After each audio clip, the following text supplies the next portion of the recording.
the series of events that happened after he completed Project Moonshadow um, around the age of 17, and when he went off to do his service with the US Marine Special Section. Why don't you tell us what happened once you completed or graduated from the Project Moonshadow?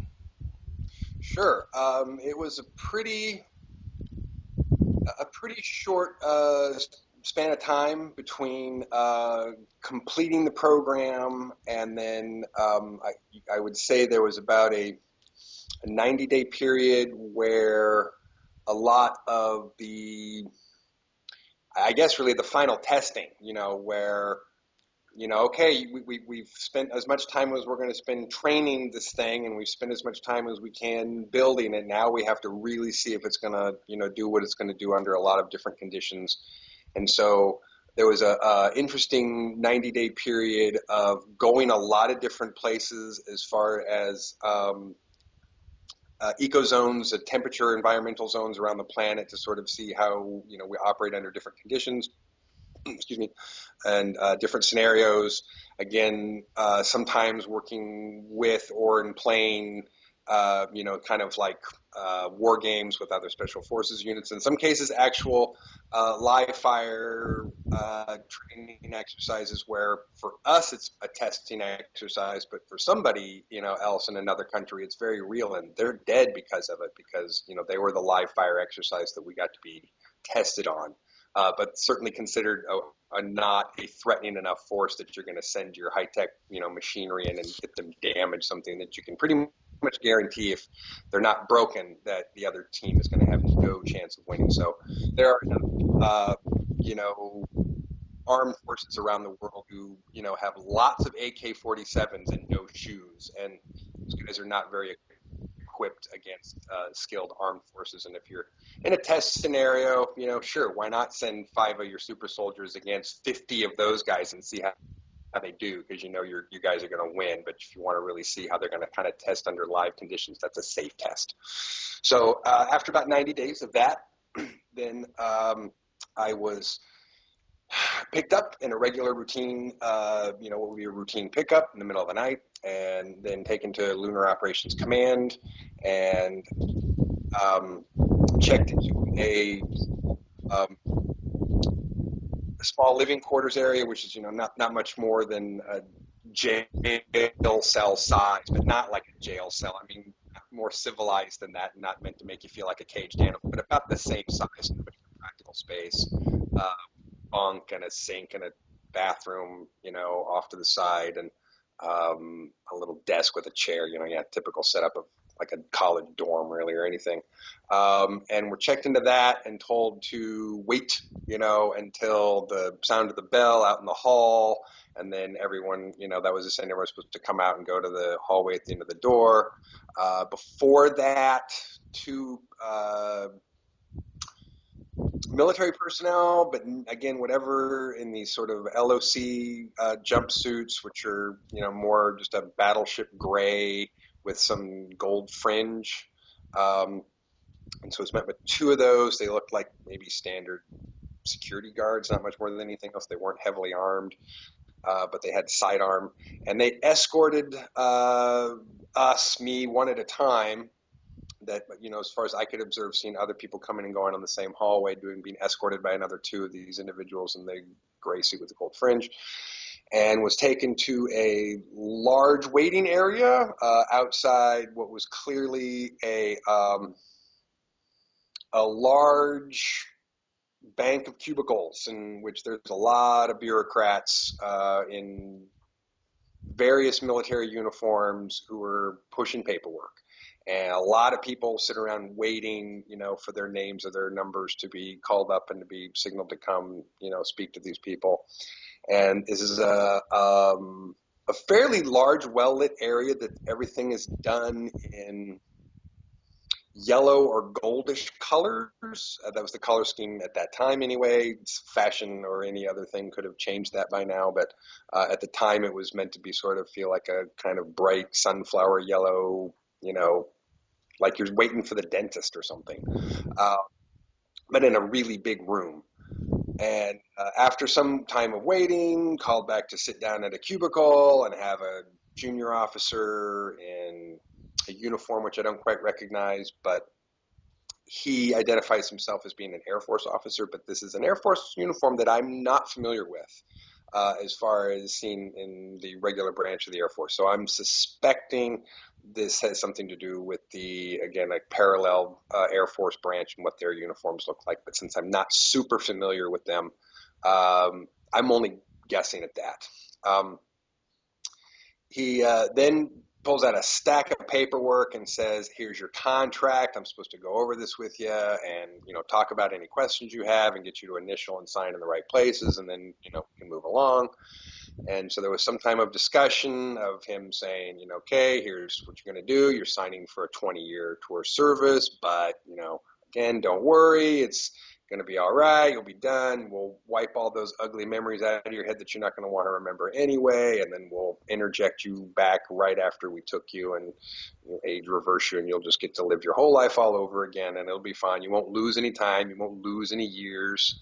And in fact, you'll come back to a nice cushy job and we'll take care of you and you'll be fine. A lot of reassurances that it's no big deal and, everyone does this every day and it's just the way we do things now, and a certain amount of explaining what's in the paperwork and what's in the contract and just making sure you initial and sign in all the right places.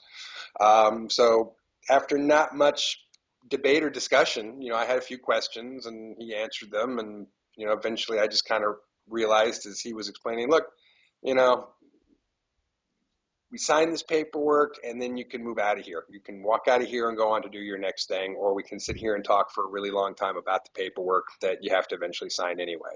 And he was a nice enough guy. He wasn't being a jerk about it or anything.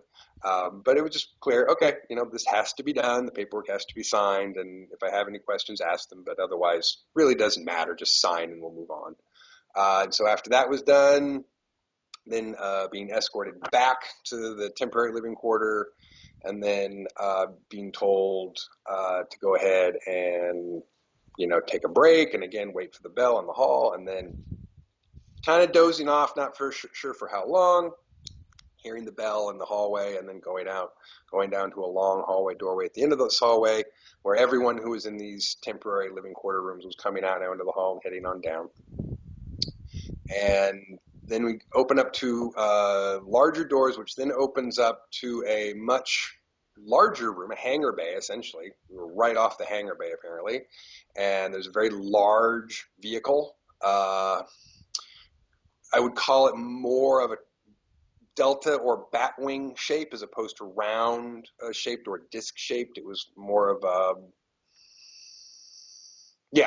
delta triangle, but maybe wider, again, so kind of what you might call a bat type shape, but pretty tall as far as from the bottom to the top part of the vehicle. I'd say it was a good 35 feet. It looked like it was multiple stories and levels inside, which also appeared to be the case when we were inside.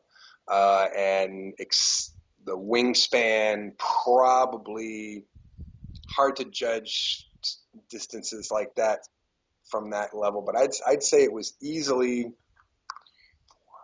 between 400 and 500 feet wide wingspan from tip to tip, and then probably nose to tail less than 150 feet. And the front section had a large rounded nose on it. And there was you could see a slightly curved window because the surface was curved that appeared to be where the pilots might be sitting or operating from. That was pretty high up, kind of like in a 747, is up higher in the vehicle than the main part of the vehicle. It was kind of similar like that, but again, the dimensions that I stated. So we got in there, were lots of sort of reclining lounge seats that sort of made some kind of memory foam thing, so you kind of sink into it, and you can hear this air moving sound as it kind of starts to form around, and so it gets a good grip on your body apparently. And then there's some strap ins, and So after some time of everyone kind of fiddling and getting everything ready, and once everyone was secure, and there's some few people to help everyone sort out if anyone gets confused, then the lights in the vehicle dimmed, and not unlike on an airplane, could hear the pilot overhead in the speaker, saying, welcome everybody, and I'll be your captain from the shuttle flight from Lunar Operations to Command to your next station, which you will not have clearance to know where that is until you arrive. As soon as you arrive, you'll have security clearance to know where your destination is. But until we go there, you're not cleared. So before we leave, we're not cleared to know what the destination is. But the moment we arrive at our destination, then we're cleared to know where we are. I think that was very amusing. In my own sort of way, I get amused about the way they do security and, make these levels of secrecy and clearance. But he did something interesting, which I guess I wasn't expecting or thinking about, is he said, none of you are going to see, home for a very, very long time. It's going to be a while. And so before we go, we're going to take one last look, and everyone's going to get to take, one last good look at home and give us a moment to think about why you want to come back, or why you want to protect the people and the family who are there, and why this is something that's worth fighting for, or to something of that effect. And he said, and then we'll, pause and take a good long glance for a minute, and then we'll be off, and, you won't be back for 20 years. So interestingly enough, the ceiling inside the vehicle, when he sort of pulled out of the hangar bay and positioned himself at whatever distance exactly that it was from the Earth. It was whatever perfect distance that they wanted, so that when the visual array came on in the ceilings, which essentially was a projection of what the vehicle was seeing in front of it. So you had not unlike in a what do I want to say, in a planetarium, where you're lying back in a chair and you kind of artificially, by having that space projected on the ceiling, can have this feeling or experience like that you're in space, or space is around you. When it's moving, you can almost get that sense that you're having artificial movement or something. So in very much a similar way, by having this big projection, this very clear projection in front of you, what's happening, you really had a sense that we were all hovering, kind of in space in these chairs, staring out at Earth, kind of getting our big look for the last time. And it was awe-inspiring. It absolutely stands out as one of the most amazing moments in my entire life. The moment that I was in the perfect position, staring at the planet and being able to see it in its entirety. And not in a picture. I mean, it was there, and it was moving, and the clouds were moving, and the lightning, storms are flickering, and there's activity that's moving very slowly or very slight, or that's so far away you can't see, but is there. And there's just an ability to see that's not anything like you could ever see it any other way. I mean, seeing it in a picture is not the same. Seeing a really good, high definition image on a big screen just isn't the same. But having the sense of it being so huge that you're right there looking at it, and having that image be so clear that it did feel like we were looking at the real image, and the ceiling wasn't there, but it was there, I'm sure. Um, it was just awesome.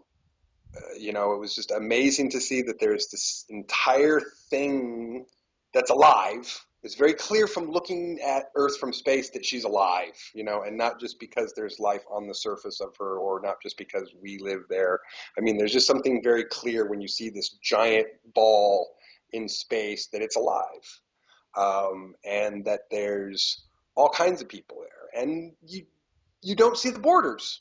It's a world without borders when you're staring at it from space. There's no lines that divide the countries, and so you don't look at it thinking, oh, hey, there's America, there's the United States, or hey, there's, Germany. You really just see, oh, wow, that's North America connected to South America, and that's Europe connected to Asia and connected to Africa. I mean, you really just see that it's all connected, and it doesn't have dividing lines. And from that perspective, Whatever anybody could be bickering or arguing about down on the surface seems incredibly small, literally incredibly small.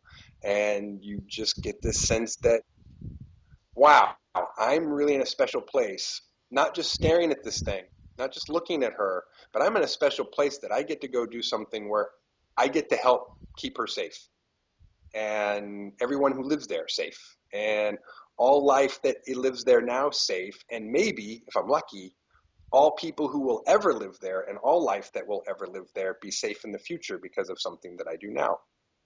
And that just stuck with me and struck me. And I just had a moment where I felt awe-inspired, awestruck, and that irregardless of however this was going to end up, that this was okay and this was special, and I felt all right about that, and that I felt completely okay with being in that special position, and I was okay with that responsibility. I was happy about that. I was okay with it, and it was just an amazing experience. You want to maybe explain a little bit about Lunar Operations Command? I mean, is it on the far side of the moon? Is it an underground facility? How big is it? That's a good question, and I can't answer all of those questions because I've only seen a certain amount of it, and what I saw coming into land was a certain sizable base on the surface in which there's a large landing platform. I mean, I want to, it's kind of terraced up from the ground, actually, from the surface of the lunar surface, and the platform. Oh goodness! I mean, you could have put three or four of these things down on top of there. I mean, so it was probably almost a square mile, size platform to which to land things on, or at least almost half that or more. And then there were some smaller vehicles kind of lined up in a row, a few, almost like Quonset hut type buildings, but they were huge. They were really big, but they had kind of a rounded feature. And then a couple of very large, squarish, rectangular buildings that didn't really seem anything extraordinary, unusual. And then once inside, a number of hallways, elevators that clearly went down to the subsurface below the actual lunar surface. And I got the impression from the times that I was there and the areas in which I got to see that the place is absolutely massive. That at least that station where I was at was at least the size of a medium city, at least, and that there's probably more than one of those medium, size city complexes on the backside of the moon that we have something to do with, and that are terrestrial controlled. But they're also, it's from what I understand, because the backside of the moon has been used for so long by so many different species. It's kind of like Antarctica, like it has these different areas where different countries and people can say, well, we've got this area and we've got this, and everyone kind of respects everyone's claim or area.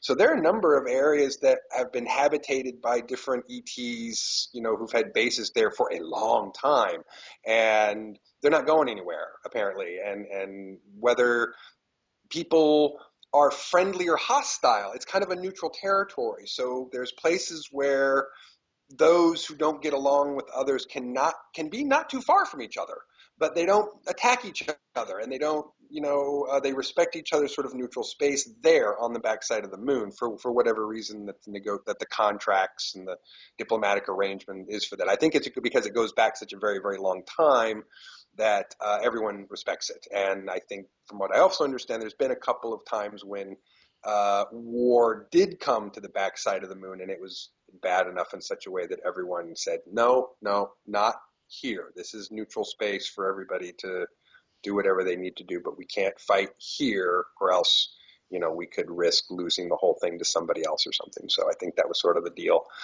So it's a pretty interesting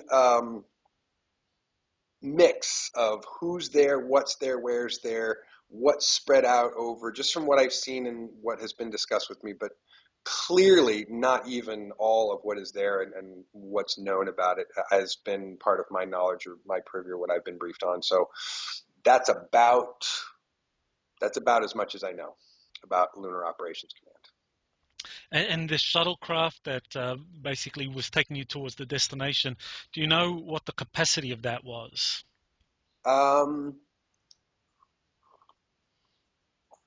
I would, let's see, I would have to guess because it was clearly multiple like floors or levels interior, and where I was at was clearly one area and one floor and one interior, and whether the same levels above and below were the same or whether they were occupied by other cargo or storage or machinery or technology, I don't know.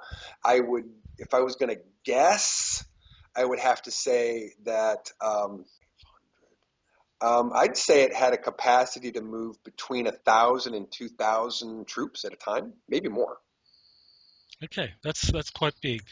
Um, Yeah. It was definitely built to move bodies, for the most part. But again, I'm only presuming maybe some other parts were also cargo. But it was definitely designed to move a lot of people the way it was set up.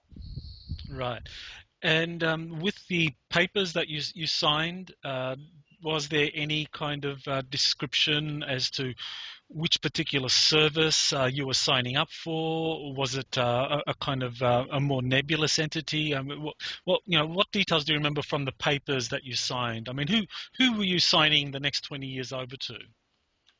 I was signing the next 20 years over to the Earth Defense Force, and as a Marine, as a United States Marine, and this is a question I asked because so I'm glad you asked that question because I did ask this question. I was like, okay, so yeah, who am I working for? What am I going to be here? Help define this for me. And he was like, well, you're a Marine, right? And I was like, yes. And he says, okay, well, you're still going to be a Marine. You will always be a United States Marine. That is always who and what you will be. He said, but he says, this is a contract. So we're contracting you to the Earth Defense Force. And the Earth Defense Force, once you've contracted to them, will have the ability to either subcontract you to one of the other organizations that needs people, or parcel you out to any number of EDF stations throughout the solar system. And he was kind of like, most of them are boring. You're probably going to be guarding nothing or listening to nothing. Or you might get a really boring, job on the ground somewhere. He was really very kind of played whatever was going to happen down, and whatever was, I might end up be down, which, not knowing where other people end up, I can't say whether that's part of the routine, like recruiters do, or whether he was really just trying to be honest. I think he was more just trying to get me to be happy with whatever his answers were, so I'd initial and sign so he could go on to the next person. But he said, no, you're gonna be a member of the EDF, and depending on where they send you from that point will depend on which uniform you wear and what people call you, and what rank and so forth you hold.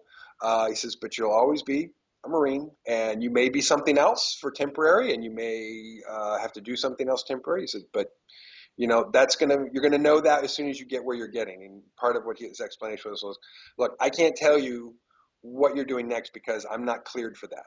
He said, so all I know is that when you sign these papers, it will set in other actions into motion so that when you board the shuttle that leaves, another set of papers will be issued to you that will be opened upon your arrival. And those will be your new orders and your new assignment and your new everything that you need to know. He says, but before you leave, you don't have a need to know that yet. And so it's going to be in another file. And then when you get there, that will be handed to you and you'll get to know who and where you are. And someone will explain that to you.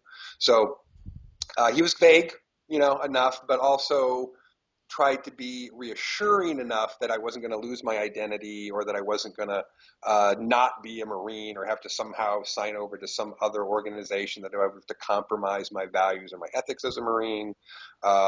He was, wanted me to feel comfortable about that, and, you know, just secure in the knowledge that we do this every day and it's all going to be normal and fine, and just he'll be fine, was mostly what he wanted to be very reassuring of. But it was a little vague enough that, because they weren't cleared to know that answer yet. So I wasn't going to find out until I got to the destination. So at that point in time, your knowledge of the Earth Defense Force, was that similar to some kind of multinational covert agency dealing with space operations, kind of analogous to the United Nations, where you can actually have different branches of the US kind of serving in various capacities, peacekeepers, advisors, and so forth. That, in a sense, that this was what was happening in space with the Earth Defense Yes, to my Force. knowledge, correct. To my knowledge, that's basically correct. Again, since my actual knowledge or briefing on this information at that time, was limited. I did get a debriefing when we got back 20 years later, which there was a little bit more. There was like a farewell ceremony and kind of big thing, and I do remember at that time getting a little bit more of a speech, about the goals and purpose of the Earth Defense Force and why it was put together, and essentially in a similar way that these other parallel separate organizations were created, the Earth Defense Force was a parallel yet separate organization that was created mostly out of bodies out of the United Nations, probably centered around the Security Council, because there's a Security Council and they co-opt anything that has to do with defense and security. So pretty much out of the Security Council, the bodies that would form the EDF were formed and put together, and this parallel organization was formed and stationed off of Lunar Operations Command, so they would have as little contact with the surface as possible, so that there would be as little possible for bleed of security and information as possible, and that it would essentially create this sphere around the planet and outside from the planet to protect it from all things that might be harmful, which we had come to know by that time there was a few things that we should be concerned about, and that, just standing around and open arms was not going to be a good policy, and we should have at least some kind of perimeter defense for whatever's coming next, or whatever our next step into the intergalactic brotherhood is. You just don't necessarily want to do that without a guard dog on your, front yard. Okay. So, what was the destination, and what was revealed to you when you arrived there? The destination was Mars. Was to a what was it called? I think it was what do they call it? It was, what was the name of it? It was the Mars Colony Corporation headquarters, which was located. There were three, four. There were 5 settlements, and the main settlement, I'm trying to remember what the name of the city was. Something, they called it something Prime. Did they just call it Mars Prime? I want to say, no, I was right. It was Ares Prime. Sorry. So, because, they're real creative, and instead of calling it Mars, they call it Ares. So Ares Prime was the primary settlement, the first settlement where the Mars Colony Corporation headquarters was, and then there were 4 additional settlements which I never set foot on. And from Ares Prime, we landed and set foot onto a platform there, and walked into a very large facility right across the open Martian plateau, which was hot and cold breezed and thin, but the air is breathable. The temperature range is quite wide, so you really don't spend any time out in the open Martian desert without an environment suit. Absolutely not. It's pretty fatal to do so. But I think that there was some dome shielding protection, and we were kind of down. Ares Prime's kind of down in a crater almost, so that there's kind of a natural canyon wall that kind of comes up around it, so it's sunk in, so the wind doesn't hit it too hard, and it was that particular time that we came out. It was felt like a hot day, but there was a very cold wind that was blowing, and you felt like you just came out at 8,000 or 9,000 feet or something like that. The air was fairly thin, but totally breathable. I was quite surprised, to be honest, to just have them open up the door and say, all right, head for that other door, and just have us walk right outside. But we did. Mhm. Was the Martian terrain, as we see in NASA photographs, like with the red sky and the kind of reddish soil? Yeah, oh, absolutely, absolutely. It's red, red, red, red everywhere because certainly all that iron oxide that's left on the surface of everything, um, it just does leave makes a reflective, the main reflection of red everywhere you look, and so not unlike, I'm trying to think of now. Say that. Yeah. So yeah, I mean, it was red sand, rocky, sandy, from very fine textured sand to big, giant, crumpled, boulder rocks, and yeah, very red. The only exception um, is sunrise and sunset, which for some strange reason, or I should maybe say a strange reason because of physics, I suppose, there's a period of time for maybe 15, 20 minutes, depending on the season, when the sun is dropping below the horizon and it goes from red to purple. And for about 15 minutes, everything turns this amazing shade of purple. And the Martian sunsets, for that reason, they're not real bright because the sun's pretty far away. But I'm also amazed at how much light, still being that much farther away, you really have. It just, I distrust, some of the things that people say about life on other planets and living on other planets, having been to another one and go, this is a little different than what I thought it would be and what people said it is. And yeah, that sun's dimmer, that farther away, but it's still amazing how much light, casts when you stick out your hand, or, how much shadow is being cast, from, when you look to see behind you or in front of you, see what your shadow is cast. It's still quite about a light. Um, but that purple thing at sunset is really, and sunrise is just really amazing. It's really cool, but it's short, and you only get to see it that one time a day. But it's this kind of dim purple everywhere. Can you Kind of pretty. can you tell us about Aries Prime? I mean, when was that settlement first established? Who were the colonists, and was it run by a particular country like the US, or was it a multinational, or was there a corporate entity in charge?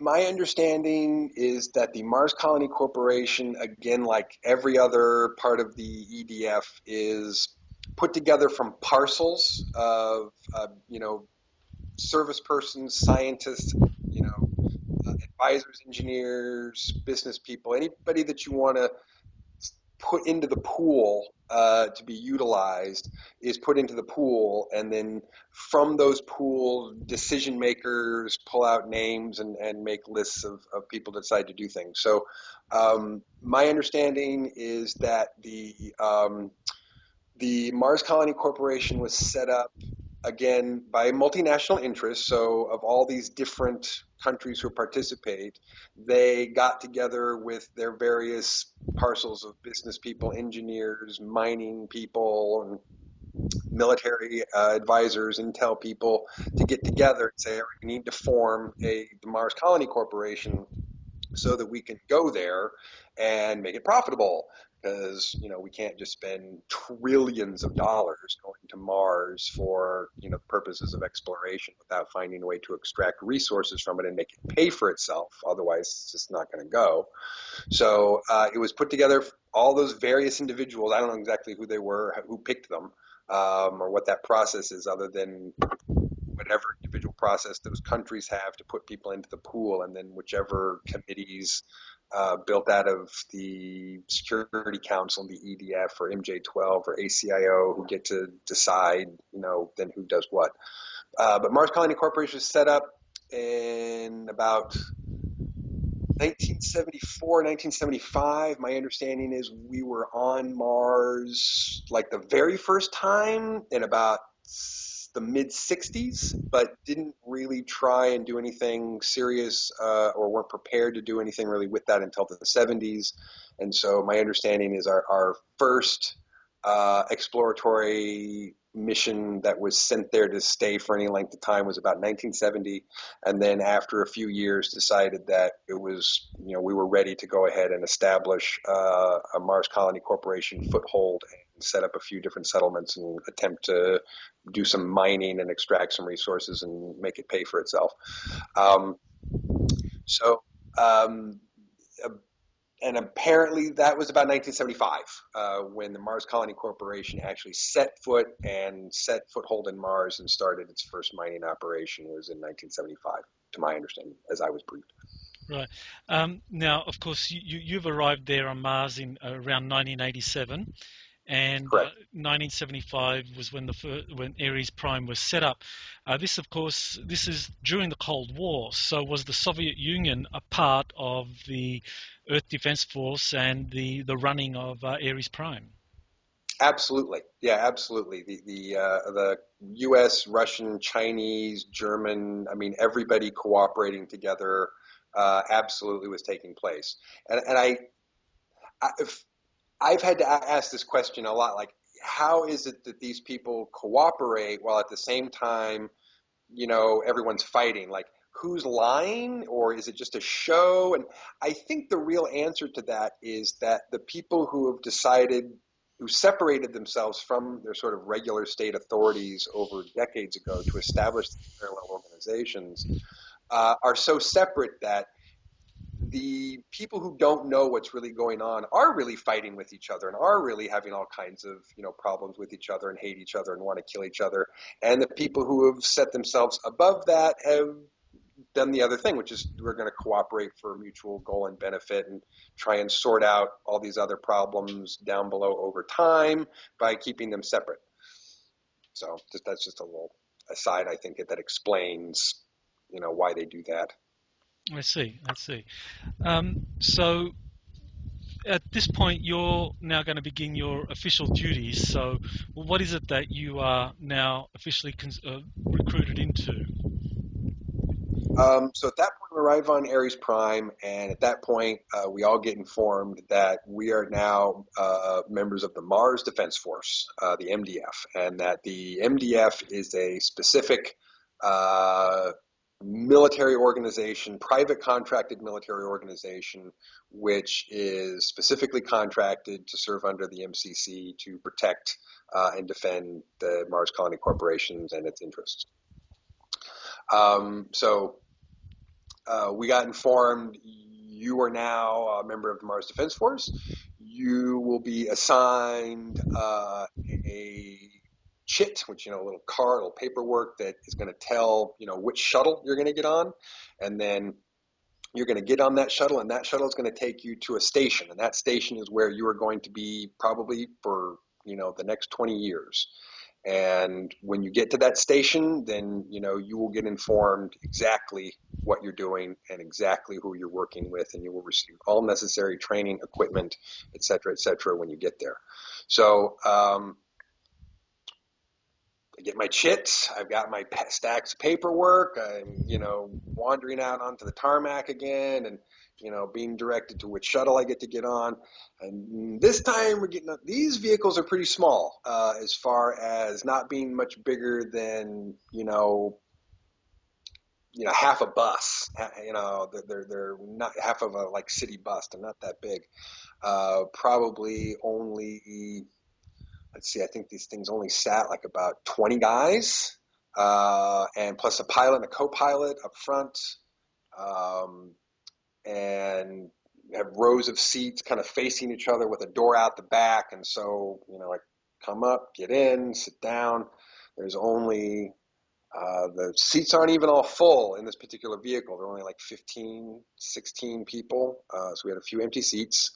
And then, unlike the larger vehicle, which was a very smooth, very quiet lift-off, takeoff, landing, very not a lot of movement, momentum, or disturbances, this vehicle was a kind of loud, and you could definitely feel, that you were shaking and moving, and when it lifted up off the ground, and seemed to do most of its maneuvering between 15 and 20 feet off of the ground. It was kind of a low to the ground vehicle, or I think it could go higher, but I think maybe staying low to the ground meant it was less of a target to be targeting anything that was high up in the air.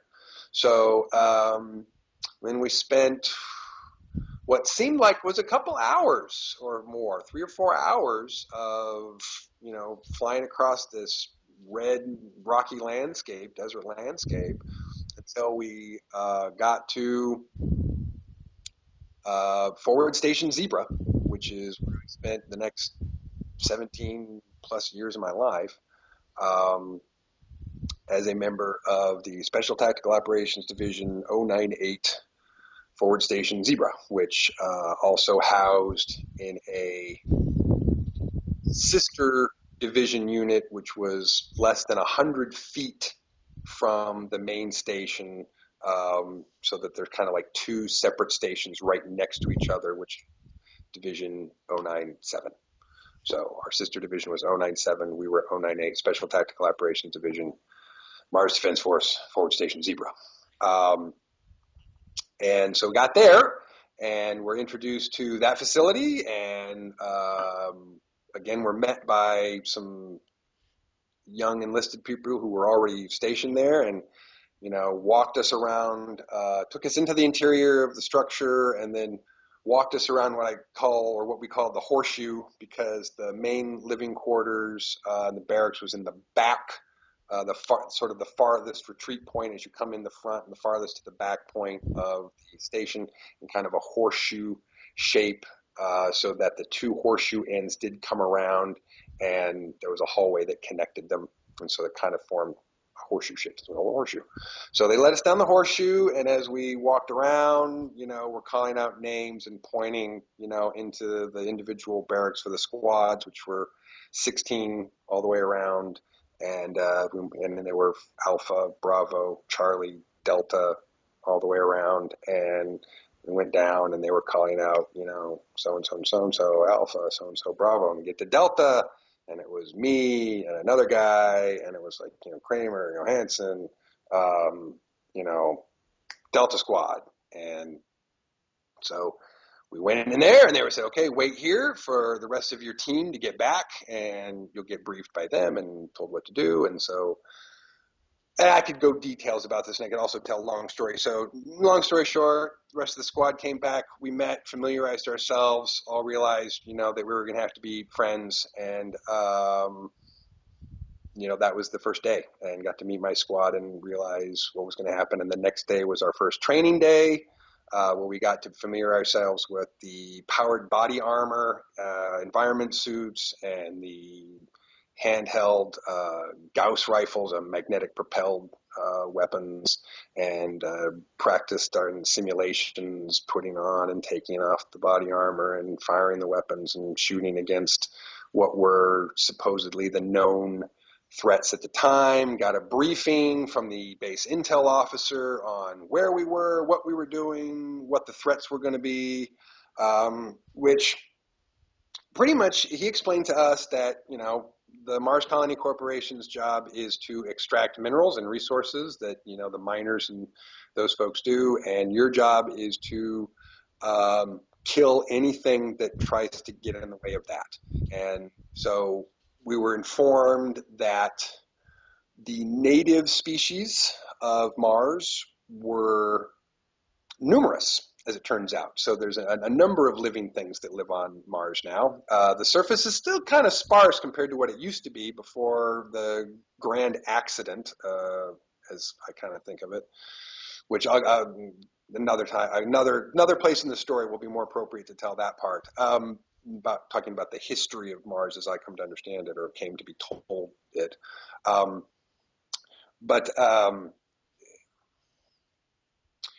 was I? Lost my. Okay, so we were given a briefing on who and what's what, and so it turns out there are two main evolved species other than us who are living on this planet that we might have to contend with. A native reptoid species and a native insectoid species that don't necessarily live in the same areas, but have their own nests and hives and whatever they wanted to call them at the time. We were essentially treated to the typical, these are the native, savages and beasts that you're going to have to deal with. And we weren't really given any kind of an impression that these were evolved or civilized cultures, or that had high, knowledge or philosophy or technology or anything, but just, tended to be this really, really big pain in the butt that we were going to have to deal with. I learned later that that was not the case, that these were very evolved species beings who had quite a bit of intelligence, and quite a bit of culture, and quite a bit of civilization. But we were not given that as a briefing. And we were sort of explained what the main tactic and strategy of Mars was. And the way these beings worked on Mars was essentially a constant testing of boundaries. Uh, so wherever your boundaries meet up against, with a forward station meets up with the boundary of a reptoid or an insectoid species lair or hive, is going to be a place of contested space where they will challenge that space, and they will challenge that space as far to raid and completely overwhelm your own hive or nest, as they like to call it. But they have a strategy, which is you don't go in and completely eliminate somebody's nest. You don't kill everything inside the nest. If you actually get inside someone's hive or nest, or in our case, our base, your goal is to kill all the soldiers, or kill all the army ants, or so to speak, or kill all, that break all the eggs, in the hatchery for, the next range of warriors. So you're not trying to eliminate or knock out the species, because that would create a vacuum of space, and you don't know necessarily what's going to come in and occupy that neighboring space again, because most of everyone is fairly contained, where they're at. There's not a lot of need to feel like we have an area, nest, or a hive here, and we need to expand there and there and there. There's a lot of very isolationist. We're okay here. You stay where you are, and we'll occasionally test your area and test your space, and we'll occasionally reduce your level to be a threat to us by stomping on all your eggs and stomping on all your soldiers, so you have to breed or grow a bunch more. And that maintains a certain balance of safety and a certain balance of we can all grow and get along without anybody having to get too crazy or out of line, but it keeps everybody in a constant state of war and conflict and threat and attack and defense. So our main strategy, as we were going to be told, was to defend those borders and to occasionally raid somebody else's nest and follow those same conditions. If we raided inside to somebody's lair or nest, we were not supposed to wipe them out, with every technology that we had. We were supposed to do the same thing that they did, which is stomp on the eggs or step on all the little hatchlings and, set them back a couple generations, long enough that it'll be X number of months or whatever before they're going to be able to formulate any kind of an offensive again. And we were informed that that was just the way it was going to be, and we were going to spend quite a bit of time doing that. So after the intel briefing on here's where you are, here's who you're fighting, here's how you're going to be fighting it, we got a speech from the old man, the colonel of the base, who, nice old guy, I mean, a guy that I still respect to this day quite a bit, who gave us his big speech on who we are, why you're here. And it was kind of to be honest, it was a fairly motivating speech. He said a lot of positive things about who we were and why we were there, and, what good we were doing there for our people and our planet back home, and why we should be proud of who we are and what we're doing and where we are. And it was a good speech. I felt fairly motivated by it. So after we got everybody's introduction speeches, then, like I said, the next day it was and figuring out how to work all the equipment, and then we probably had our first skirmish by the fifth day that I was there. So you mentioned that the reptoid and the insectoid races that were there were indigenous.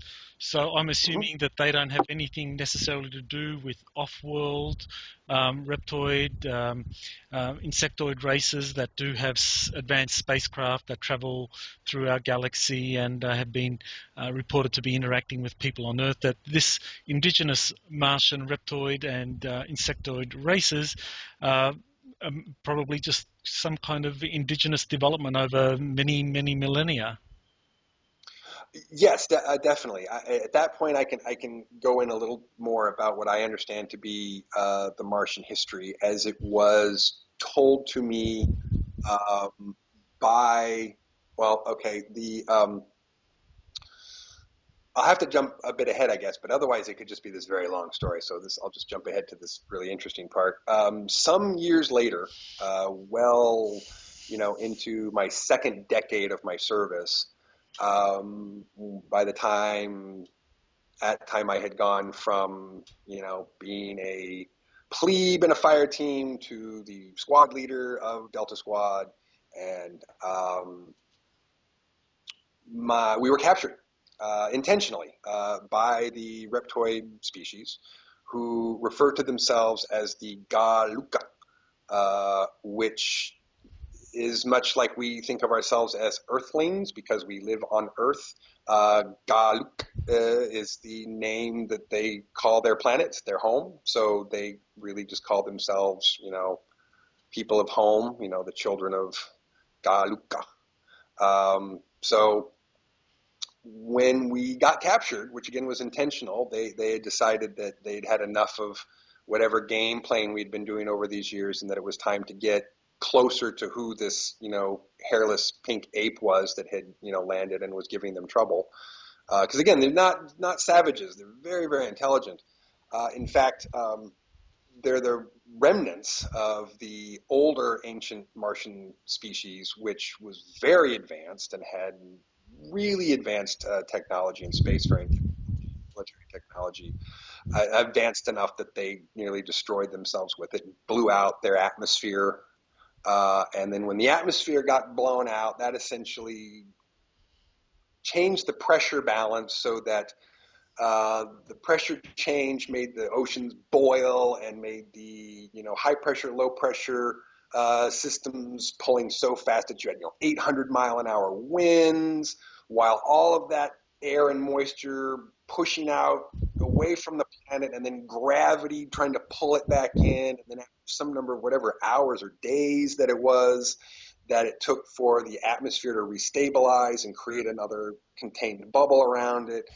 By that time, everything had swirled around, in thousand mile an hour winds for who knows how long, destroying every living thing on the surface.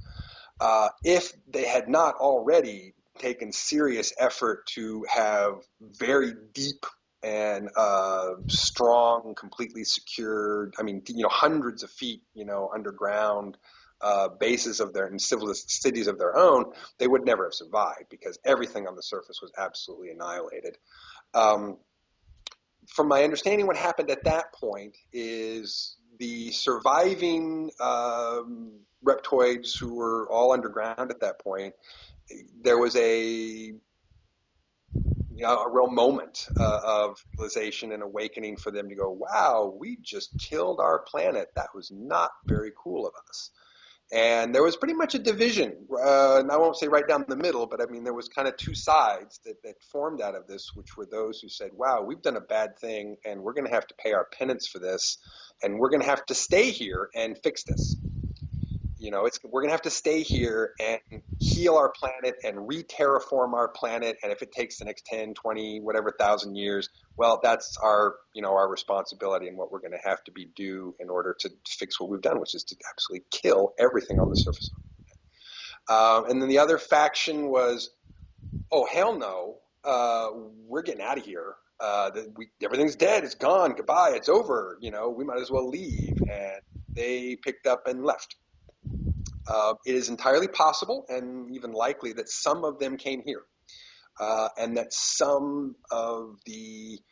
one of the many species of reptoids that came here some 10 or 20,000 years ago that may or may not be friendly or given us some trouble certainly could have been some of those Martian reptoids who left when that happened. I'm pretty sure it wasn't only them, and I'm pretty sure that there's more species that have done more harm to us here than they have. But if anything, they could be one of those kind of mid-level manager Illuminati level type, species or something that could, be here on Earth. That could be an answer for that. But the ones who stayed really changed their ways, to be honest. And the sort of difference between the northern tribes and the southern tribes, as they're sort of known now, is the southern tribes have essentially decided that to appease their planet, that they should return to the old ways, So much of their choice to fight with primitive weaponry or to fight using more primitive warlike techniques is a very specific stance on their part to do what they do is think is to be true to the old ways of their world and of their planet in order to have this old warrior philosophy and this old way of living and having war, because obviously the new way got everyone almost killed. And so their philosophy is almost, kind of Luddite, like, well, let's go back, forward was bad, so let's go back. And, that's the way we should fix this. So the southern tribes are, I wouldn't say that they're the friendliest or that they're any really the folks that, there that we would want to try and, make good relationships with or have positive relationships with, because they're not interested in it. They're interested in a life of, war. That's what they do. And they believe that that's being true to their planet, and their true being is to be warlike. The northern tribes, a little more varied, a little more different, and in some cases more mystical, more spiritual, a little bit different. And so when we were captured, it was to get to the bottom of who we were and what was going on in our heads so that they could decide whether they needed to just wipe out this interloper that had come and this invasive species, or whether it was something that should cohabitate and learn from this experience living in their world as well. And it was through kind of a lengthy process and, pretty painful, torturous process. They weren't nice about it at first. They were kind of really wanting to get to the bottom of it. So, there was a number of days, that I was, hung up with my arms out like this in a stress position, being asked questions for, a number of days before I was let down and allowed to sort of mingle in community and be given a chance to participate as a member of the group, which I felt really blessed, given that opportunity, and got to spend enough time to learn quite a bit. And in that period of time, was also then taken by a leader of that reptoid tribe to meet the insectoid tribe, and got to meet them for the first time through the Saurians as a liaison, as a go-between, and that was really interesting. So and the insectoids essentially were a subterranean species who, were coming along as far as high intelligence, and their ability to sort of manipulate their own biology and ability to sort of, organically grow and hatch, sort of things the way that they wanted to. I mean, they're very advanced for an insect species that don't use any kind of electronic technology, like, we think, surprised at kind of the things that they can accomplish.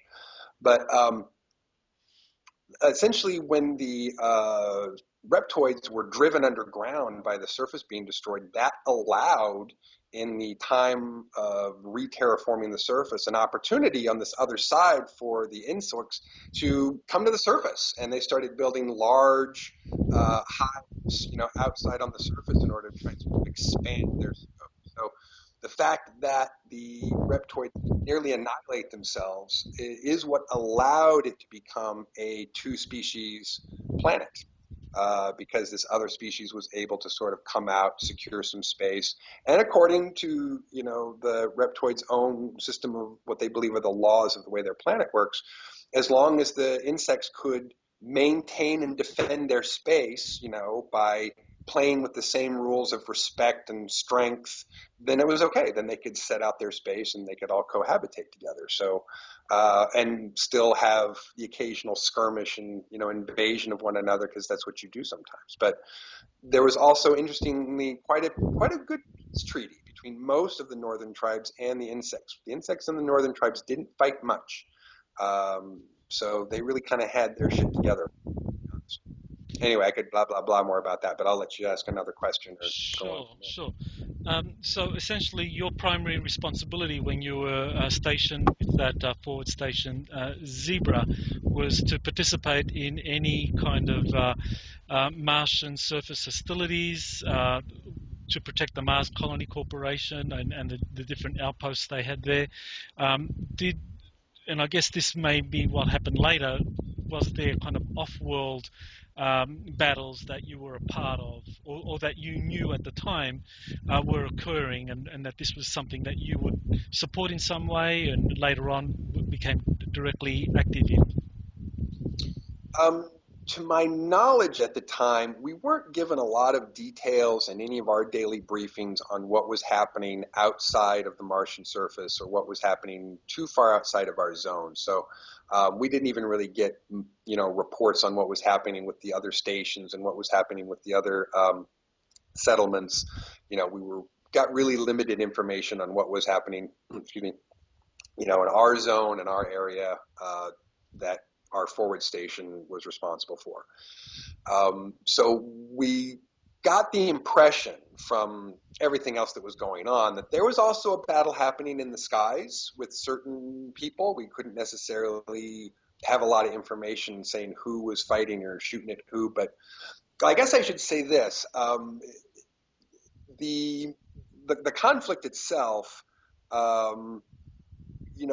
we didn't understand who everybody was in this game, because while there were a native reptoid species and a native insect species and us, there also was an invasive reptoid species, which for several years we did not understand was separate from the native species. So for a number of years we just assumed that a reptile was a reptile was a reptile, and that they were all part of the same group. And even if they were different in size, shape, or color, it just must, be different kinds of ranks or distinctions or individual races, amongst that they're working with. So we presumed for a long time that all the reptiles were the same, and they weren't. There was an invasive reptoid species. They were draconians, alpha draconians, and for a long time we thought that, yeah, the two reptiles were the same, and the draconians were really trying to play off getting everyone else to fight with each other. So the more hostility and the more kind of crazy action they could incur us to take against each other between the native saurians, the native insects, and us was good for them. And it took quite a bit of time to realize, through good intelligence, that that was not the case, and that we needed to sort of rethink what was happening. So what our goal definitely was to defend anything and everything that being threatened. But I just want to sort of make the distinction that what we thought that wasn't exactly what that was, and it was a partly because of bad intelligence, and partly because of species ignorance. Speciesism ignorance. Like, they all look the same to me. There's no reason to really question that it could be some two completely different species. So we didn't know that the native reptiles and the invasive reptiles were fighting, and the insects and the invading reptiles were fighting, and trying to get us all to fight with each other to keep from fighting them. And we didn't realize when we were being attacked from the air that it wasn't the same reptiles that were trying to attack us from underground or across the sand. So it was pretty confusing for a while as far as who was doing what and what was fighting what.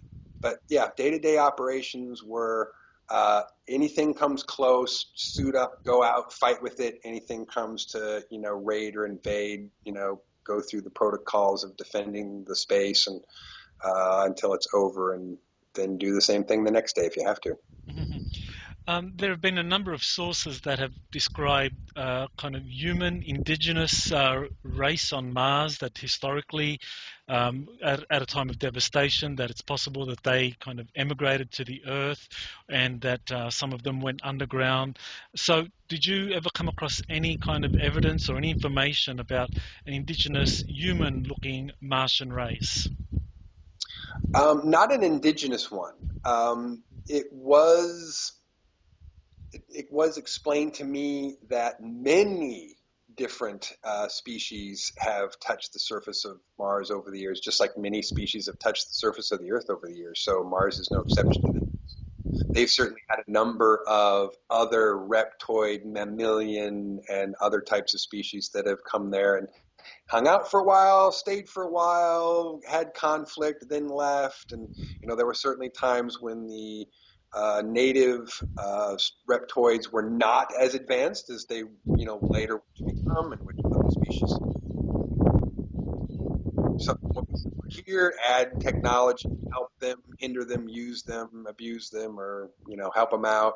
So they've had kind of the same story, but in their own unique way that I think we have in that way. Okay. So you're stationed at Station Zebra for approximately 17 years, and you're doing all this fighting, suiting up to go out there to battle with whoever's threatening the operations of the Mars colony or Alpha Prime, the other settlements.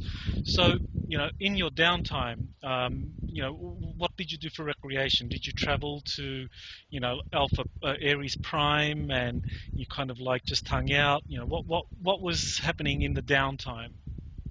Oh, sure. We never left the station ever. I mean, unless it was military related, unless we had to go out to defend something, and come back, we never left. So all of our down and recreation time was spent in the horseshoe, pretty much. And luckily, there were the simulators which we used for training.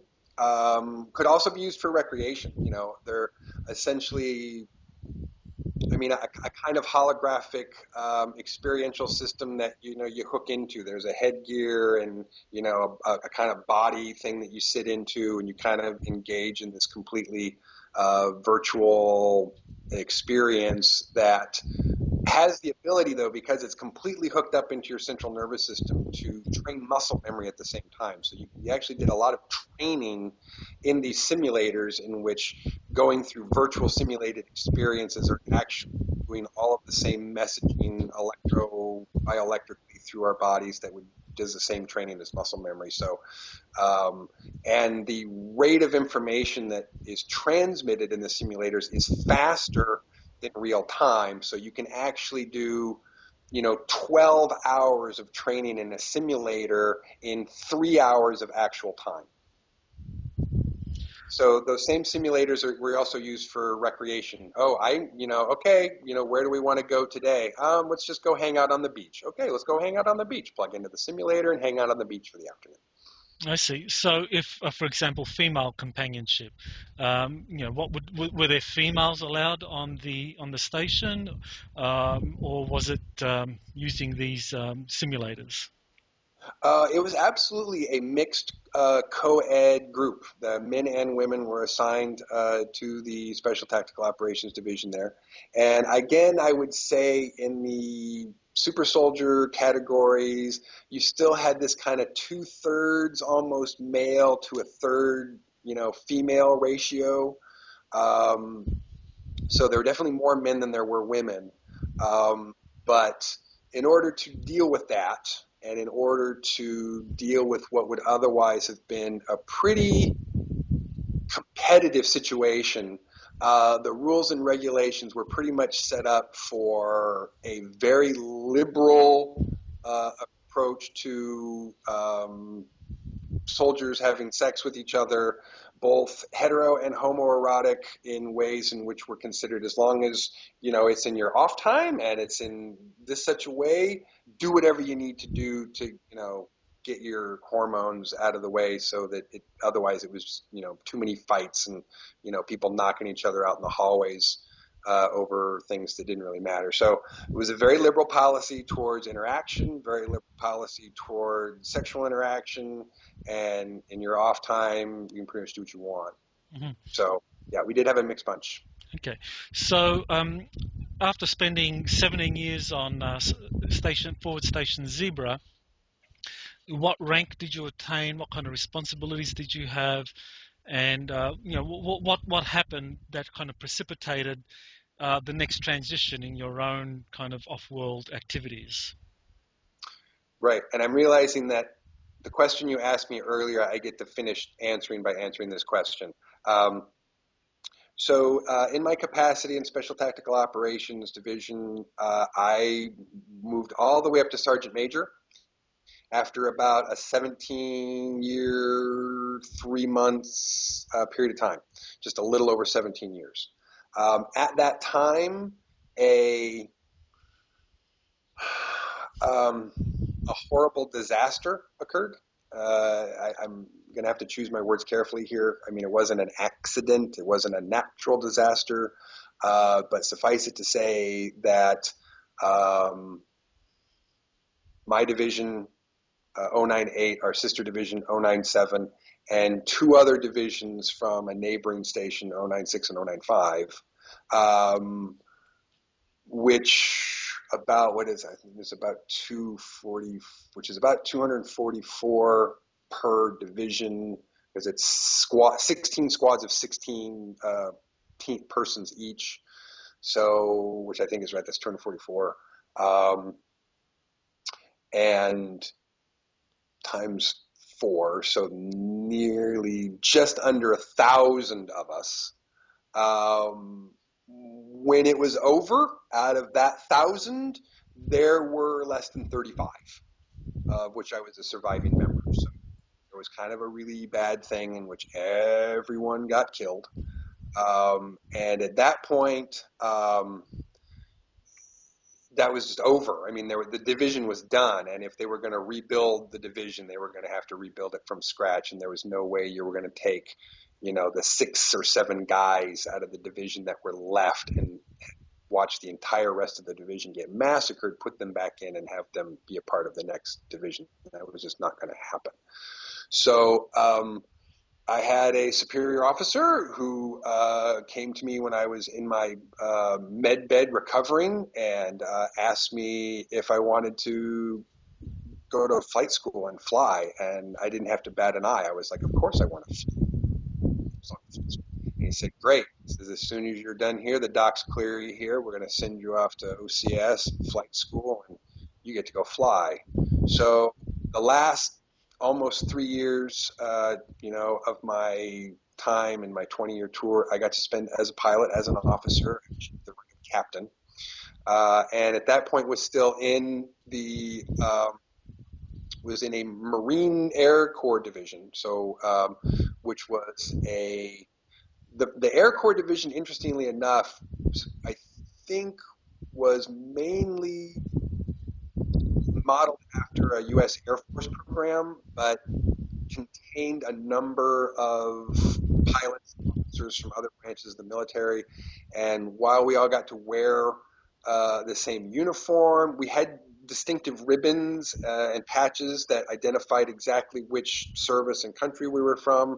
So unlike what was on the ground we all had a completely different uniform, an MDF uniform that didn't have any of that insignia marking on it. But when we were moved into this flight division, that was different. We were more clearly identified as where we were from and what country we were from. And so that it was way more of an international, we're all kind of mixing here together kind of feel. So, and so in that, to answer the question about things that were happening in the air, then yeah, that last few years I got to spend in the air in various skirmishes around the solar system and doing a few interesting things in that capacity, including the bombing of the Zeta base on Ganymede, which, to my knowledge, our problems with the Zetas ended when we bombed the F out of their base on Ganymede. Okay, well, I was going to leave questions about the last 3 years of your service for another part, for a final concluding part. But I just wanted to finish this part just by kind of finding out. So this kind of major battle where your division was wiped out, approximately 1,000 casualties.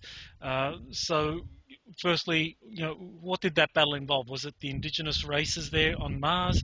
And finally, what was the kind of fallout for the Mars Colony Corporation? Was then the corporation's activities somehow destroyed, inhibited by what happened to the Martian Defense Force? All very good questions.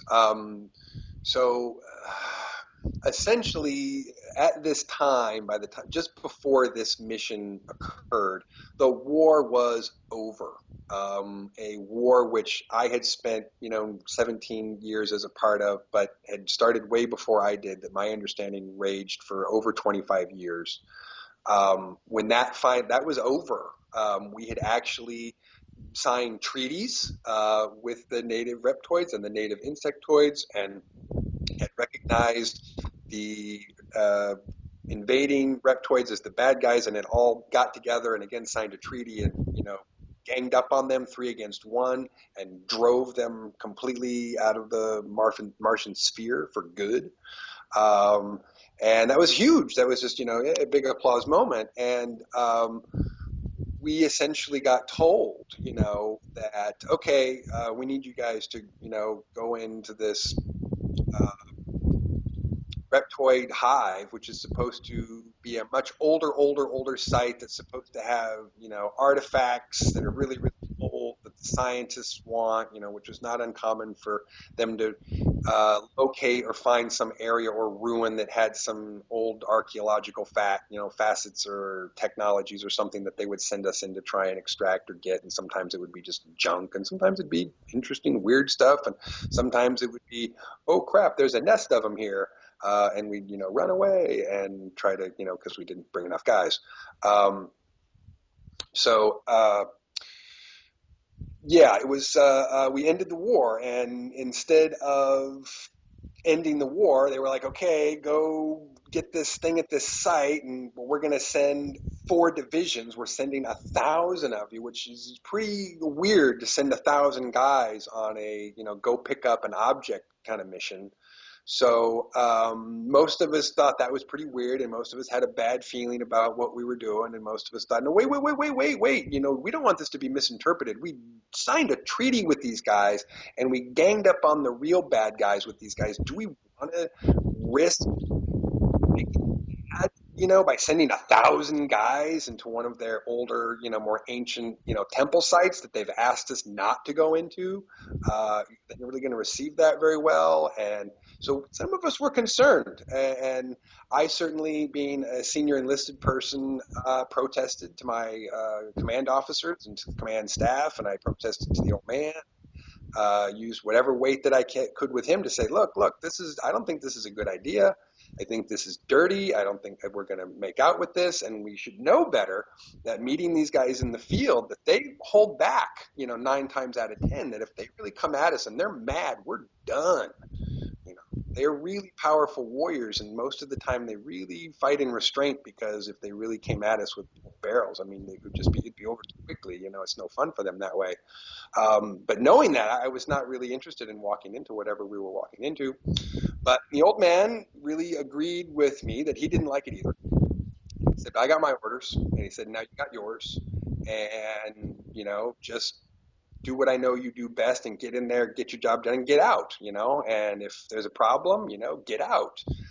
And, I trust you to command, your people, and I trust you to be a top guy, down there on the ground. And I expect, that I can't be there, and that's why you're going to be there, and that's why I hope that this isn't going to go as badly as I think it will either. But it was just, we all got our orders, go do it. So did, and we essentially had to come at this sort of large underground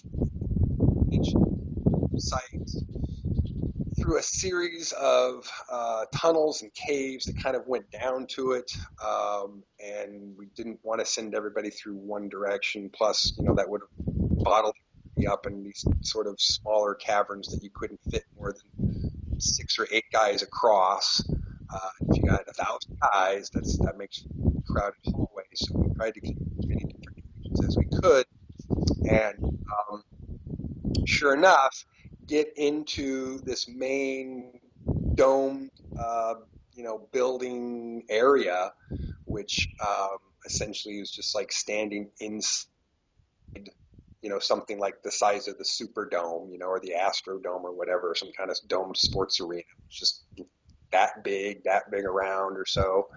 And we all kind of got down inside, and we're trying to, communicate with HQ to figure out what to do next. And that's when all the communications went dead, and our radios and our signals were jammed, and we all started looking around each other like, oh, this can't be good. And then all around this large domed room at even intervals, what appeared to be rocky surface became doorways. And I'm not sure whether there was, kind of a solid holographic or not a solid holographic, but what looked like was solid wall all of a sudden was not solid wall and was doorways going all the way around this room, and like streams coming out of, a drain pipe out of each hole just comes floods of these very large, very mean, very angry Martian warriors waving around in both hands large bladed weapons. And they just started moving around and surrounding everybody and moving in a big circle and spiral and just swinging and hitting. And outer circle of all of our people just started dropping and being cut and cut. And we just tried to pull in and, try to get some distance and keep, trying to do some kind of manage to fight or defend them. But no, I mean, it was just being caught inside a blender. And by that stage, had developed, or their eggheads had developed a localized wormhole technology. So a lot of our transporting of troops at that stage in the game was being done by sort of a localized wormhole phenomenon. But they had completely jammed our ability to communicate. We're jamming our ability to send localized troop transport wormholes and get us out of there. And so someone managed to get their radio going correctly, or managed to get another signal on another frequency, so that they were able to connect to HQ and try and communicate what was going on or what we should do and what was happening. And they kept telling us to stay put, like we could do anything else, and that any minute now they would have figured out how to get the wormhole back open and get us out of there. Well, what happened is the could not use the localized troop transport wormhole phenomenon, so they had to use the large ship transport wormhole phenomenon, which created this large ship-sized wormhole right above us and sucked up the survivors, who was left at that point as the circle kept getting smaller and smaller and smaller. And then whoever got caught in the event horizon of that ship wormhole was sliced right off wherever they touched the event horizon. So the next thing I know, we're on the med bay pad, and the medics coming in. And one of my best friends is on the ground, and all I can see is her top half, and just liquid coming out of her so fast, and she went pale so fast and lifeless so fast. All I could do was scream, medic, medic, I need a medic over here. I got people dying. And it was chaos, and everybody died except, the 35 or so of us that didn't. And my understanding was that this was a dumb, command decision by people at the MCC who wanted whatever this thing that they felt was so special that they wanted, and were willing to violate treaty space, what we had already decided was treaty space, by sending in 1,000 guys to their death. And to my knowledge, I don't think the MCC really suffered from that. I don't think that the native Martians would have chosen at that point to say, okay, you betrayed it, we're going to wipe you out now. I think they would have said, well, we killed all your guys that came into our temple like we told you not to. That will teach you that lesson. And I would imagine that anyone else who thought a harsh response from them at that point, but they essentially parameters of the treaty that I seriously doubt that would degrade back into war based on what the treaty was about, but it would be seen as an overstep, which was responded to by, well, you guys came over here like they shouldn't, and we killed them all like we told you we would if you did, so don't do it again. Well, thanks for sharing that. It's actually, I think a lot of the listeners would appreciate knowing exactly what it was that happened, and even though the details obviously are very kind of moving and traumatic for you, I'm sure a lot of people would benefit to know what exactly happened and what the ramifications were. So I'm going to bring this part to a close, and then we'll come back for another part to kind of look at the final 3 years and wrap things up. So I want to thank you, Captain K, and we'll be back soon.